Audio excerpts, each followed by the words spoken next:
विपक्ष के लोग इसके ऊपर खूब राजनीति भी कर रहे हैं। सवाल ये है कि आखिर ये सांसदों का डेलीगेशन जो विदेश जाएगा ये लोगों को बताएगा क्या? मतलब पूरी दुनिया में जाकर ये बताना क्या चाहते हैं?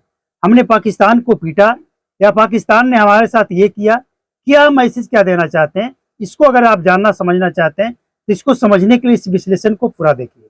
असल में भारत सरकार का उद्देश्य ये है पूरी दुनिया के सामने रखने का कि पाकिस्तान एक आतंकी देश है और ये आतंकी देश कभी सुधरने वाला नहीं है।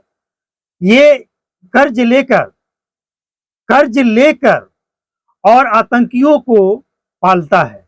समझिए कि भारत ने जिन आतंकवादियों को मारा है, जिस आतंकवादी के परिवार को मारा है, उन लोगों को ये पाकिस्तान मुआवजा देगा।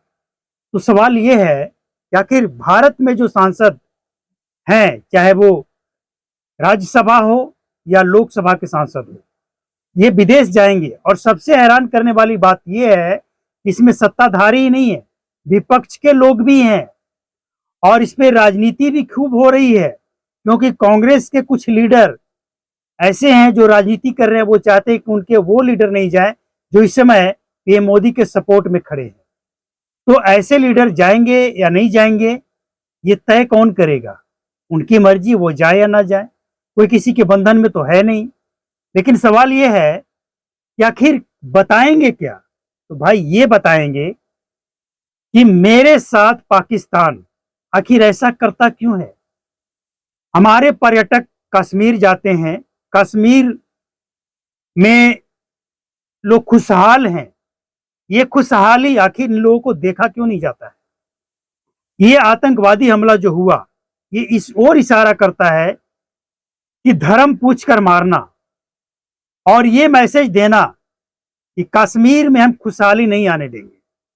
पर्यटक गए थे वहां, पर्यटकों के ऊपर इस तरह के हमला करना मतलब पर्यटकों के अंदर ये खौफ डालना कि कश्मीर मत आना, कश्मीर आतंकियों का है और यहां जान का खतरा है।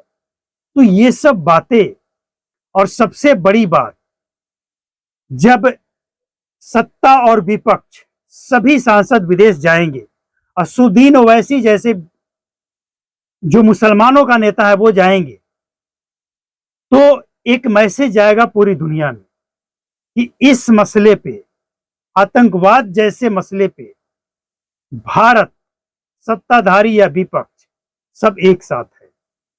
तो वो विदेश में जाकर ये बताएंगे कि हम एक हैं और हम आतंकवाद के खिलाफ हैं।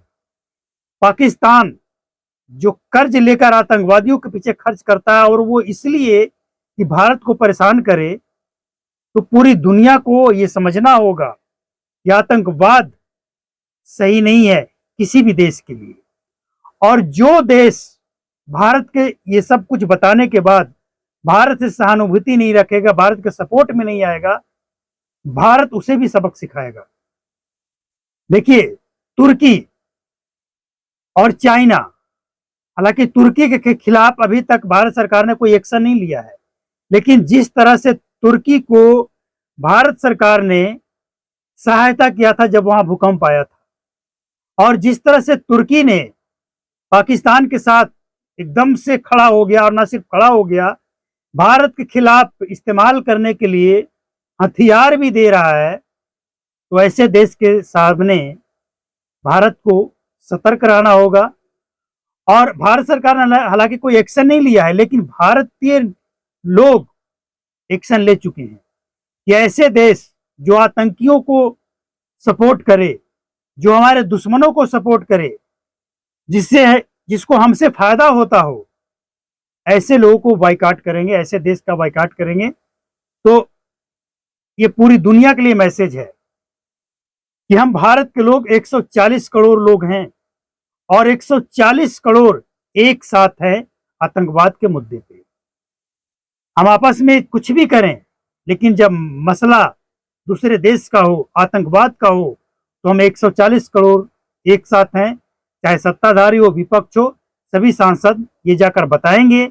और जो देश भारत के सपोर्ट में होगा, भारत उसके साथ होगा, और जो देश भारत को सपोर्ट नहीं करेगा, भारत उसको सबक सिखाएगा। क्योंकि पूरी दुनिया में आज भारत एक अच्छा मार्केट है जिससे पूरी दुनिया को फायदा होता है।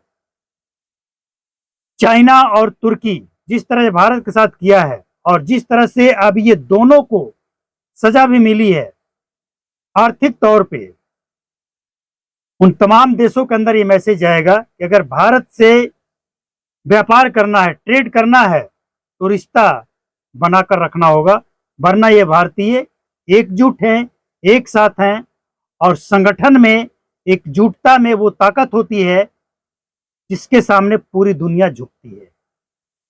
और सबसे बड़ी बात कि हम पूरी दुनिया के सामने जाकर ये रखेंगे अपनी बात कि मेरे साथ ये हुआ और हमने ये किया। आधुनिक भारत है, हम आज घर में घुसकर ठोकेंगे, मारेंगे और हमें किसी की सपोर्ट, भीख की जरूरत नहीं है। हम सक्षम हैं। हम बताना सिर्फ इसलिए चाहते हैं, बताने इसलिए आए हैं कि पूरी दुनिया समझ लो पाकिस्तान जो कहता है वो है नहीं, उसके अंदर की जो सच्चाई है वो कुछ और है।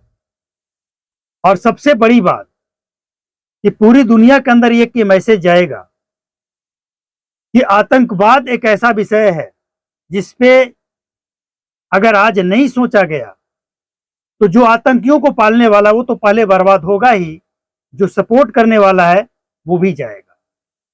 आतंकवाद किसी का नहीं होता है। पाकिस्तान आतंकवादियों को मुआवजा दे रहा है।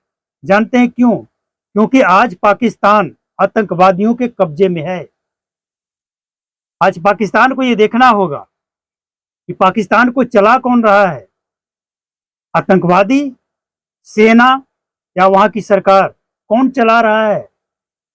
अरे जिसने खुद स्वीकार किया कि हम भारत में जाकर ये कांड करके आए हैं, जिसे पूरी दुनिया ने स्वीकार किया, उसे पाकिस्तान मुआवजा दे रहा है, वो भी हर परिवार को 1-1 करोड़ रुपया। मसूद अजहर के 14 परिवार इस दुनिया से अलविदा कहा गया, उसे 14 करोड़ दिया जाएगा। और इतना ही नहीं, भारत ने जिस आतंकी ठिकाने का नस्ता नाबूद किया है उसे फिर से बनाने के लिए पाकिस्तान फिर से उसे फंडिंग कर रहा है। ये टेरर फंडिंग है। तो ये तमाम वो बातें हैं जिसे सांसद जाकर पूरी दुनिया को बताएं, और क्यों नहीं बताएं। पूरी दुनिया को पता चलना चाहिए कि आतंकवाद क्या होता है। इससे बचने के लिए पूरी दुनिया को एक साथ आना पड़ेगा। आज जो भारत के साथ नहीं खड़ा होगा, कल भारत उसके साथ भी खड़ा नहीं होगा। और जाहिर सी बात है कि अगर आपको किसी का इम्तिहान लेना है, कौन आपके साथ है, कौन अपना कौन पराया, ये पहचानना है, तो मुसीबत के वक्त उसका एग्जाम ले लीजिए, पता चल जाएगा आपके साथ कौन है और आपके खिलाफ कौन है। तो हम समझते हैं कि ये बिहार और भारत के तमाम राज्य में जितने भी सांसद हैं वो विदेश जाकर इन तमाम चीजों को रखें और भारत में जो कुछ भी हो रहा है साफ साफ शब्दों में रखें और पूरी दुनिया को बताएं कि हम भारत के लोग आगे किसी को छेड़ते नहीं है, लेकिन कोई हमें छेड़े तो उसे छोड़ते नहीं है। और ये जो सीज फायर है, ऑपरेशन सिंदूर, पाकिस्तानी सुन ले, खासकर आतंकवादी, अभी मौका दिया गया है। अगर नहीं सुधरे तो फिर चौका नहीं छक्का दिया जाएगा। जिस जगह पे बैठकर तुम ट्रेनिंग देते हो वो ट्रेनिंग लायक जगह नहीं बचेगा। और इससे भी नहीं माने तो वो हाल होगा कि आने वाले 7 नस्लें याद रखेगा इस मार्ग को। जहां तक सवाल है परमाणु का, तो पूरी दुनिया को पता लग चुका है कि परमाणु पाकिस्तान के पास सुरक्षित नहीं है। अगर ये आतंकवादियों के हाथ लग गया तो क्या हो सकता है, पूरी दुनिया इस बात को समझता है। तो जाहिर सी बात है भारत के लोग एकजुट हैं और यही बात विदेश में जाकर